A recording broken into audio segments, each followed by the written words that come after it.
Hello and welcome to the last lesson here. Let me bring it over. This is number and date data validation options. Now, dates, as we kind of talked about, are stored as numbers. So if, for example, you make a 1, oops, I'm going to undo that. Let's do it down here. If you put a 1 and then go up to format, number, and then put it as a date, you'll actually get this date right here, December 31st, 1889. So these are numbers as well, but we're going to look at some data validation options. Now, a lot of them are pretty self-explanatory on this. I do have some functions, and we'll go through them. I didn't want to spend too much time on the functions instead of the data validation rules, so I'll just kind of show them at the end instead. You can open to expand it, and then remove them. So first off, it's go to data validation. Data is valid. Nice. Let's do is valid date. And all that means, you put a 1, that's not a valid date. If you switch the format into a date, that will make it. You can also put today, just doing command, and then I guess it's a semicolon. That'll get today's date. So, here's today's date. Date is, let's add a rule here.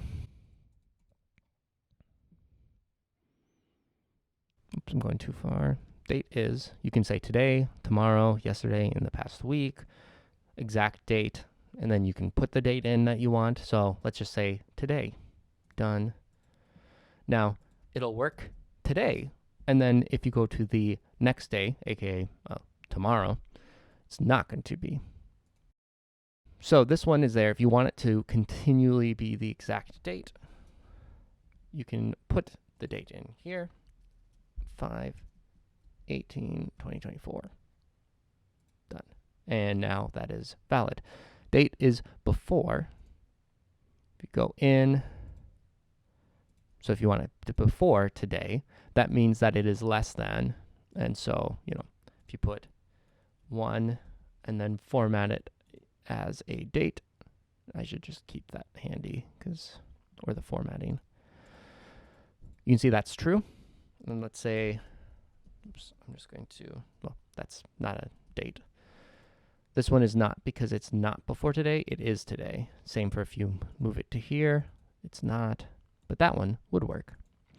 Date is on or before, and if you haven't already, a lot of them are pretty self-explanatory, I think, but, is on or before. So it's saying less than or equal to today. Done. And then today then works versus this one does not work. And then if this goes to there, it does not work. So let's just put it to 7. And then that is on or before. So, if I do these, you'll kind of get it, the understanding of it. So it has to be after. This one could be equal to or after. So this one has to be the 19th or whatever day after. Now again, since this is to after today, it's going to automatically change. So if I went into the future, came back to this, then it's not going to be valid anymore. So just keep that in mind versus this being, something that's there. And, we'll get into some formulas that you can use too. And then between, you will have to, it's a little bit different. You have to do a value or formula, and then value and formula. So values would be as if you do something like 5, let's say 17. So yesterday, 2024. Here, if you want to do a formula, you could do today.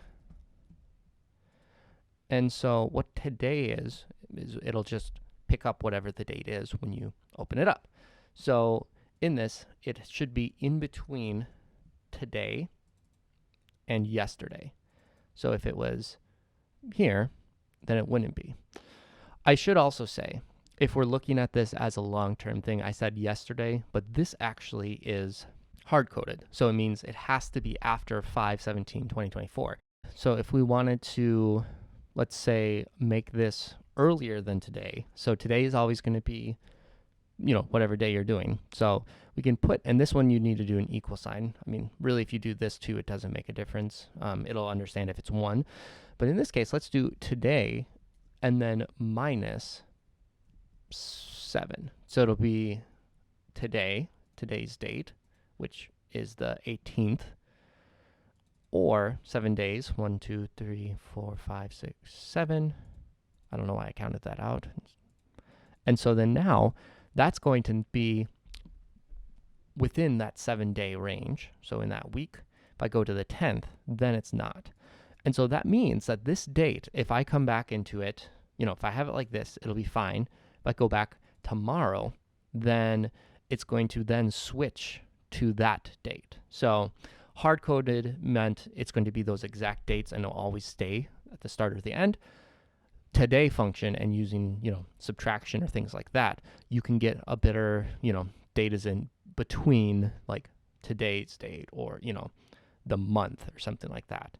And that's kind of the logic too that was added with like the date is, before today or, after today or within the week, stuff like that. But again, that's kind of how you would use a formula, and then is not between, you can do 5/24 and today. So again, if you want to set it up like that one was, it would be equal today minus 7.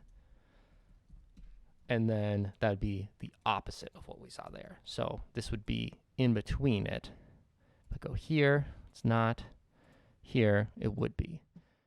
Those are the dates. Let's move to numbers. And honestly, they're a little bit faster because it's it just kind of makes sense. And there's, you can get into some things, but greater than, you put in a number. Let's do 7. So 7 is not greater than 7. 8 is greater than 7. If you use this and go to greater than or equal to 7, now 7 works. If you do less than, add rule,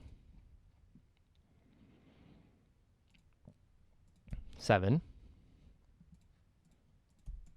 that's not less than 7 because that's equal to 7. And oops, remove rule. Let's go to this one and then go to less than or equal to 7. Then that'll work. Oops. Oh, and then I undid it. So this one is less than 7. All right. So then here equal to, if we do, this essentially has to be 7. Nothing else will be okay. 9 or 5. Nope, must be 7.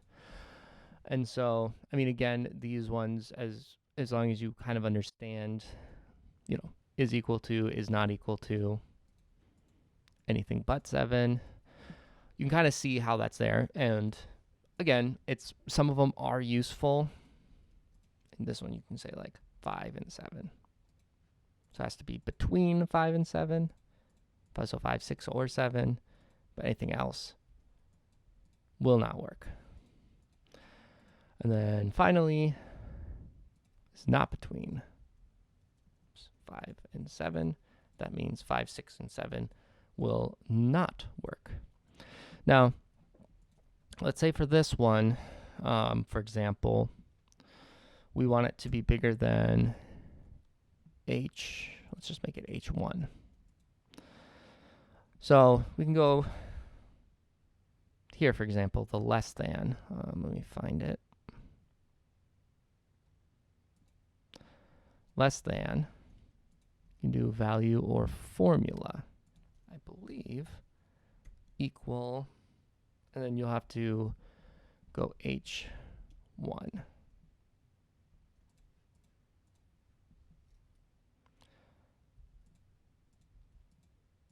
So it has to be less than 8. Now, you have to reference them with absolute for these, because how these work, if you don't, is that it'll get pulled down to the rows, and it can basically mess it up if you're wanting just everything there. So like in theory, you could have all of these on a number, and then you could choose, like you can switch this. Now let's go to 5, and then this needs to be, let's do 3, and then this one goes to 2. You can see that switches because it'll automatically update there. And so that can be helpful for any of these, including the dates, if you have something kind of coded there so that you can, select it and have the rule be based off of, whatever they are, and highlight it based off of the values. Now, we're going to kind of switch here into the formulas to consider. Now, I have them all out here already just because I didn't want to spend a lot of time putting them there, but I just want to at least show the logic that you can do. And then here are some of the logical expressions that we'll use.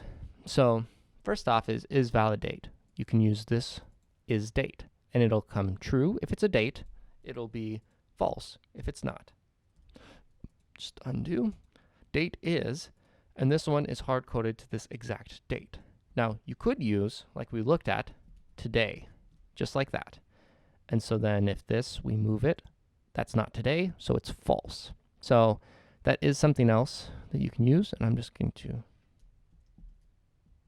today, and then brings up the current date. And then date is before. Again, this is hard-coded as the date value. If you just did something like this, it's going to not work even though the expression is true. The equal sign here, is saying that this right here is equal to. So you start off with the equal sign to start the formula, and then equal sign is equal. Greater than and less than are, essentially the same. If you use a less than and then equal to, that reads as D6 is less than or equal to. If you switch them around, you will get an error. So just heads up there. And I'm just going to do escape to not use that. Greater than, and this is basically saying greater than this hard-coded date. And as we said too, you could reference something like G1, and there isn't a date there. And if I push command and then the semicolon, that gets today's date. You can hard code this as well if you want. So this would switch, or sorry, would not, because it's hard coded. So, you could reference a cell and then update the cell to see, like, okay, well, maybe does it make it true with this date? And then it does. So, again, that's something you can do. Date is after. You would do if this date is greater than the date value of G1. And, again, these numbers and how dates are stored is how these functions work, like math and numbers, is that this is the days. 1 is 1 day. So every day just gets added more. So like right now it's around, 45,000. So again, as you're comparing them, it's just saying, is this date bigger? Because it would be 1 bigger. This would be 1 less than this one, and so on. So really, as long as you get that, as long as you understand the ifs statement, then all of these are pretty much the same, and it's just a matter of the logic of greater than, less than, greater than, or equal to, in order to get the same thing as the data validation rules. So again, this might be helpful for you, and then you would be able to, you could filter off of these if you, say, did it for the entire thing. But again, they kind of get into some more bigger ones when you have a greater one.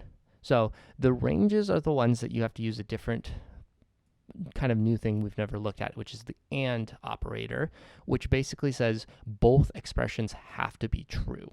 So the first one is that it is greater than, and I just put January 1st, and then the second one is less than, this date right here. And I mean, I guess if I wanted to, I could do like 1/1/2025 to be like in the entire rule. Then this could be greater than or equal to, and then that would just basically mean that it is somewhere in the 2024. So the and, again, is this entire statement right here. Has to be bigger than and less than. And then, true or false. So that'll get it in between. Then lastly, it's the exact same function that I used last time, which is this and greater than, less than. These ones I didn't change. I don't need to, no worries. And I just nestled it into a not, which changes it to the opposite. So then if it's not in it, then it's true. If it's not in this, then it's false. So that's pretty much what you needed to do there. I don't know why I started with the dates. These ones are a lot more formula intensive. These ones, you just have to do the call sign, equal, and then whatever that is, and then greater than whatever number. So in this case, I did greater than 5. And so if we wanted it the same, I was using 7. Then again, this would be true. This one, 7. And that would be true because 7 equals that. And I think I switched this one because I was putting it up there, but 7. And that's less than, equal to, and that's kind of the important part, 5. This one is equal to 5. The way to do is not equal to is the greater than, then less than sign. And I think you can switch it. Nope, you can't. Just kidding. But anyway, so it does matter. This has to be less than and then greater to. So, and that's just basically saying it has to be greater than and less than 5, which means not 5. Is between, you just have to do and the lower number and then higher number.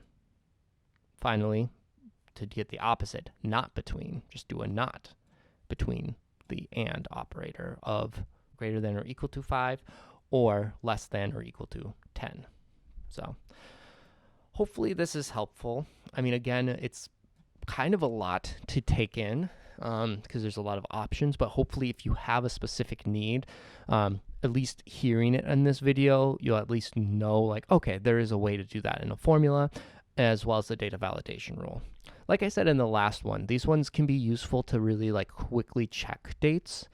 And, going back to like, when would you use this? I think the dates one is a lot more useful of if someone's, clocking in or out or, having a data validation rule. It would be helpful for, if it's in this quarter or in this year, you'd be able to check that and either, if you're looking at data that's already there, I usually say a formula would be more helpful because then you can filter that out and then you can say like, okay, if it's not this year, let's look at those and then pull that report or do what you need to do.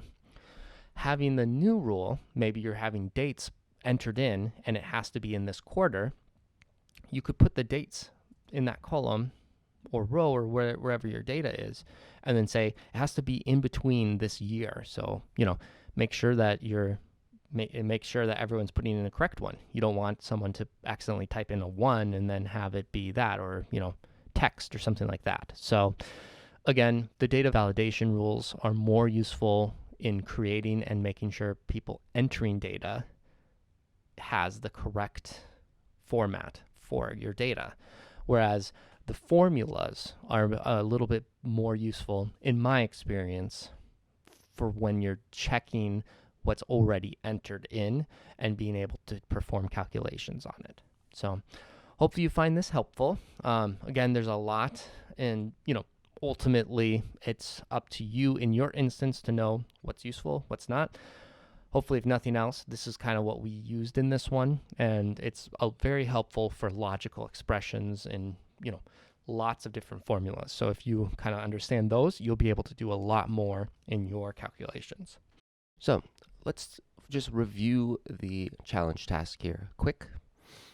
Now, in this, you'll have this table that you'll be working on, and then the questions here.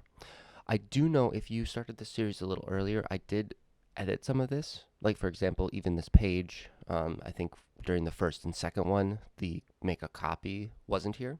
So, if you don't see this, go ahead and just download it again from the link, and it'll have the most updated version. Now, in this, there'll just be 5 questions for you to work on. The information for the data table here will be seen where you can pull it. You can, of course, use some of the room here if you wanted to, although this table's bigger. So I did have this optional kind of white space if you want, and you can always, right-click, insert more columns left to right if you need to work on some of these, especially the sorting one. Again, do what you need to do, but it's kind of, the goal is to make this into, complete all of what you need based off of these questions. So anyway, hopefully that makes sense. You can go ahead and try doing this on your own, and then if you have any questions or, just want to do the walkthrough, I'll make the walkthrough video.